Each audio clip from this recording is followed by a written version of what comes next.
doba interneta i sve jače konkurencije i mali iznajmljivači se bore za svoje mjesto na tržištu. Gospođa Jasna, koja apartmane ima u Novom Selu na Braču, otkriva nam što turiste privlači na ovaj čarobni otok.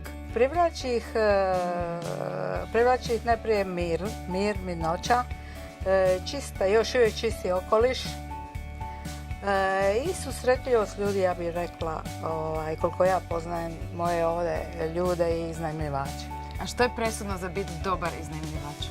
Pa čite ovako, za biti dobar iznajmljivač je presudno da morate dosta raditi. Prvo morate biti higijenski educirani, da vam je to navika. Kaže, čisto, gostoljubivo, savršeno. Ne znam, pazite, mi nismo baš navikli da za sebe rečemo da je nešto savršeno, nismo baš tako, ne želimo se hvaliti, ali u ostalom, pazite, vidi se, posvećujemo ljudima pažnju. Važno je da ste vi, ono što se kaže u prvom redu, da ste čovjek. Kako ste vi osigurali svoj apartman? Osigurala sam prvenstveno od požara i ovih nekih drugih opasnosti.